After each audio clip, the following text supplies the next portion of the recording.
اعوذ باللہ من الشیطان الرجیم بسم اللہ الرحمن الرحیم وبہ نستعین وہو خیر معین۔ ان فرقوں میں گفتگو ہو رہی تھی جو کافروں میں شامل ہے، غالی، خوارج، ناصبی، ان تینوں کی گفتگو گزر چکی ہے۔ آج مجسمہ اور اگر پہنچ سکے تو مجبرہ کی گفتگو ہے۔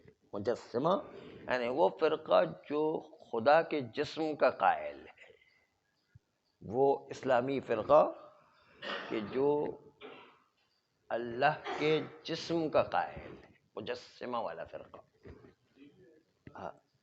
اب اسی کے اوپر بحث آج ابھی وہی آ رہی، بحث آج وہی ہے۔ مجسمہ فرقے کی دو قسمیں ہیں۔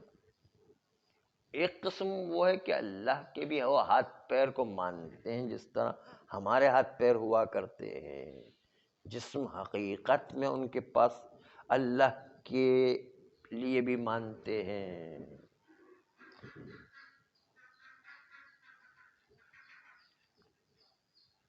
ایک وہ فرقہ ہے کہ جو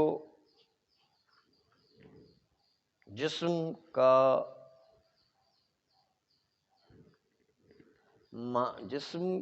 قائل تو ہے، لیکن اللہ عام جسموں کی طرح نہیں ہے،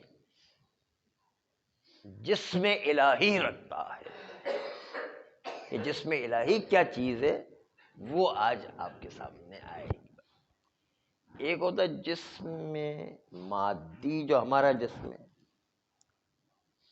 دوسرا جسم ہوتا ہے جسم مثالی کہ جو ابھی بات آئے گی،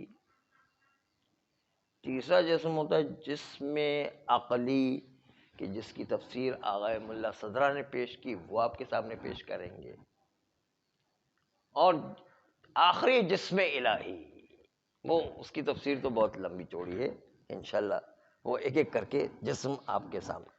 آغا ملا صدرہ کہتے ہیں کہ یہ چار جسم کے علاوہ اور بھی جسم ہے کچھ، اس کی تفصیل جو ہے وہ آپ ملا صدرہ سے پوچھیے گا انشاءاللہ۔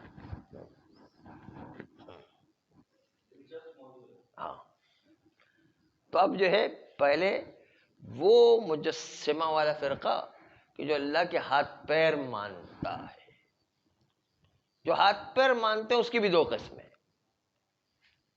ہاتھ پیر جو مانتے ہیں، اس ہاتھ پیر ماننے والوں سے اگر کہا جائے کہ اللہ کا اگر جسم ہے تو کیا اللہ مکان کا محتاج ہے یا نہیں، جگہ گھیرنے کا محتاج ہے یا نہیں؟ جسم جو ہے اس کے تقاضے یہ ہوتے ہیں کہ جسم جو ہے کھانے کا محتاج ہوتا ہے، جسم جو ہے ٹوائلٹ کا محتاج ہے، اس کے حوادث وہ جو ہے قدیم نہیں رہے گا، وہ حادث ہو جائے گا، یہ سب تمام اس کے لازم ہے۔ اگر لازمے کو بھی قبول کر دے تو کافر ہے۔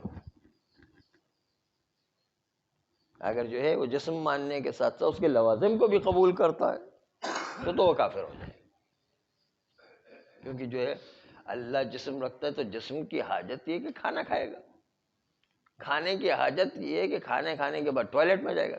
وہ اللہ جو ٹوائلٹ کا محتاج ہے وہ کون سا خدا ہو گیا نا؟ یہ جو ہے مدرس کی دلیل تھی جو پیش کر رہے ہیں۔ تو یہ جو جسم کے ساتھ ساتھ اس کے لوازم کو بھی مان رہے ہیں۔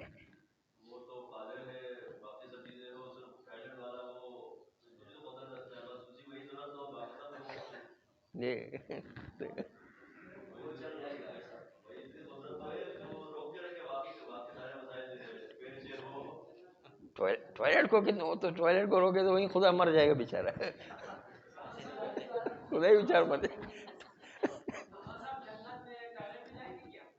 کون؟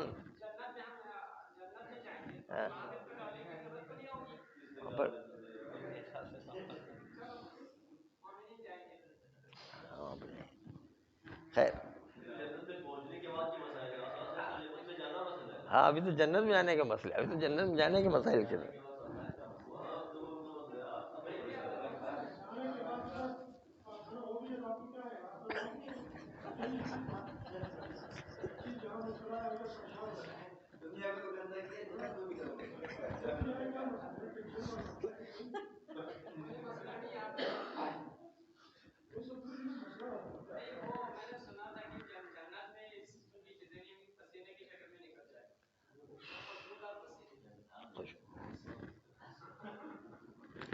اب یہاں جنت کے مسائل نہیں چھیڑ رہے، یہاں پر دنیا کے مسائل چھیڑ رہے تھے.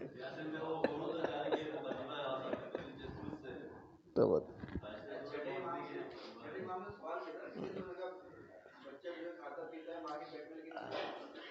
جی تو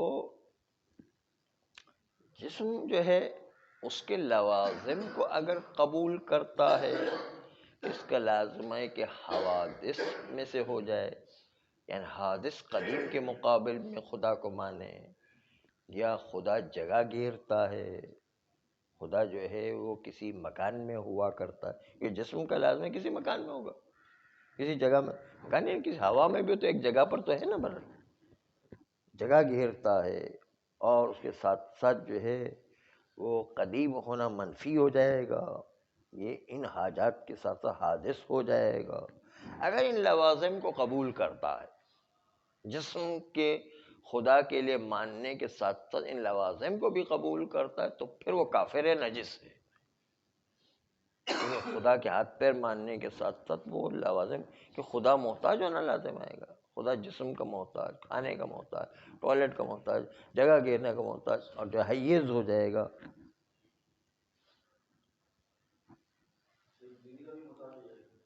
ہاں ہاں، جسم کے جو بھی تقاضے وہ پورے کرنا پڑیں گے، ظاہر ہے. لیکن اگر جو ہے وہ خدا جس کو جو ہے وہ ہاتھ پیر تو مانتا ہے لیکن اس کے لوازم کو قبول نہیں کرتا، جیسے کہ برادران اہل سنت کہتے ہیں کہ اللہ اپنا پیر جہنم میں ڈالے گا تو جہنم کہے قط بس اب جو ضرورت نہیں بس. تو خدا جہنم میں جائے گا تو اس کا لازمہ ان سے پوچھے کہ کیا آپ کو خدا بھی جہنم ہی ہے کیا؟ نہیں. وہ کہ نہیں وہ ایسا تھوڑا مطلب ہے ہمارا کوئی، یا خدا جو ہے اس کا بھی پیر ہوا کرتا ہے، یعنی کہ اس سے یہ جو چیزیں تفصیلات پوچھتے ہیں تو وہ پھر انکار کرنے لگتے ہیں. تو ٹھیک ہے، اگر لوازم کو نہیں مانتا، خالی ایسے ایک عقیدہ بنایا ہوا کہ خدا جو ہے وہ سونے کی کرسی پر بیٹھا ہوگا، اور سونے کی کرسی پر بیٹھنے کے نتیجے میں سونے کی کرسی جو ہے اس کے اندر چوں چوں آواز آئے گی کہ وہ خدا کا وزن برداشت نہیں کر پائے گا، اور اس نے جو سونے کی جوتیاں پہنی ہوگی. یہ اس قسم کی جو ہے واقعا جو ہے پورے روایت ان کے اندر وہاں تو ذکر ہے پوری. ہاں، عجیب و غریب سونے کے بال ہوں گے، سونے کی کنگھی سے وہ سونے کے بال سے کنگھی کر رہا ہوگا، اس طرح کی باتیں وہاں پر تو عجیب و غریب تو تم یہ نہیں. ہاں ہر چیز سونے کی کر دی انہوں نے. ہاں، تو اگر کوئی جسم خدا کو مانتا ہو، ہاتھ پیر خدا کے مانتا ہو، لیکن ہاں پلٹ اب کر دیں گے تبدیلی. وہ حدیثوں میں تبدیلی ہو جاتی ہے نا کبھی کبھی ان کے وہاں. تو حدیث معراج کی حدیث میں جس طرح پہلے معراج جسمانی نہیں مانتے تھے، روحانی مانتے تھے، اب تحقیق ہو گئی نہیں جا سکتے تو اب کہتے ہیں ہاں پیغمبر معراج جسمانی پر گئے تھے. اب تبدیلی آ جائے گی، وہ زمانے کے ساتھ ساتھ اپنی حدیثوں میں بھی تبدیلی کر لیتے ہیں. نہیں تو یہ کفر نہیں ہوگا اگر لوازم جو باطل ہے اس کو نہیں مانتے ہیں، تو پھر جو ہے کافر نہیں ہوں گے، کیونکہ اللہ کو قدیم بھی مان رہے ہیں اور حاجت کا انکار بھی کر رہے ہیں کہ اللہ کسی چیز کا محتاج نہیں. تو پھر ان کے کافر ہونے یا ان کے نجس ہونے کی کوئی دلیل ہمارے پاس نہیں ہے.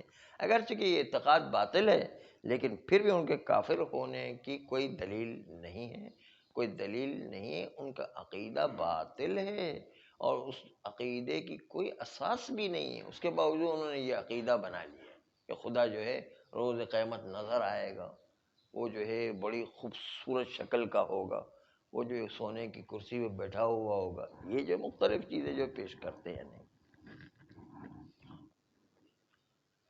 یہ تھا پہلا گروہ جو اللہ کے ہاتھ پیر مانتا ہے، چاہے لوازم کو قبول کرے چاہے لوازم کو قبول نہ کرے.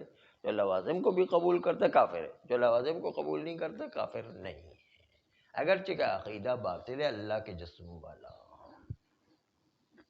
دوسرا گروہ جو ہے مجسمہ کا، مجسمے نے اللہ کے جسم کو مانتے ہیں.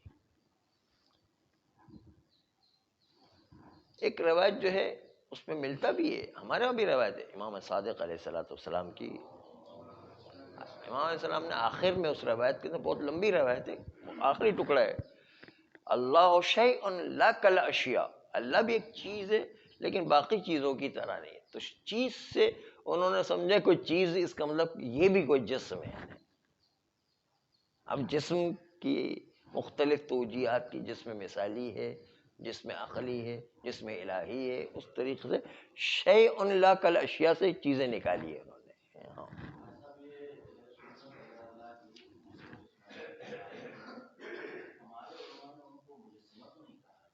مجسم،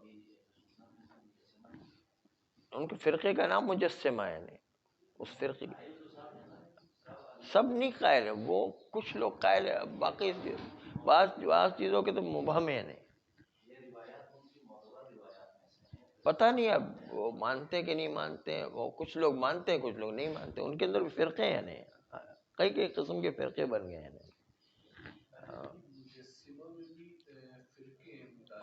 مجسمہ میں فرق ہے، کچھ لوگ جو ہے وہ جسم الہی کو مانتے ہیں، کچھ لوگ جسم مادی کو مانتے ہیں، کچھ جسم مثالی کو مانتے ہیں، جسم روحانی کو مانتے ہیں. مجسمہ ہے، لیکن کچھ لوگ جو ہے اگر لوازم کو مانتے ہیں کہ اللہ محتاج ہونا لازم ہے تو پھر تو کافر ہو جائیں گے. ہاں یہ صفات مانے تو ٹھیک، کافر ہو جائیں گے. اب یہ جو جسم دوسرے قسم کا ہے، شیء لا کالاشیاء، اس میں کہتے ہیں یہ ایسا جسم ہے جو قدیم بھی اور محتاج بھی نہیں. یہ ایسا جسم نکال کر کے لے کر آئے، مادی جسم نہیں. کہتے اگر ایسا نظریہ کہ جسم ہے لیکن وہ جسم جو ہے وہ قدیم ہے اور وہ کسی کا محتاج بھی نہیں ہے، اس سے کوئی کفر لازم نہیں آتا ہے، اگرچہ کہ عقیدہ باطل ہے، یہ بھی کفر لازم نہیں آیا.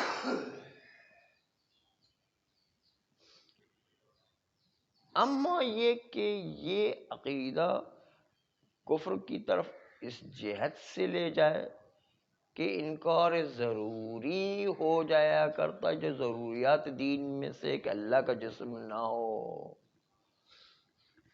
تو پھر انکار ضروری کی جہت سے دیکھیں، محتاج ہونے کی جہت سے نہیں، انکار ضروری کے اعتبار سے دیکھیں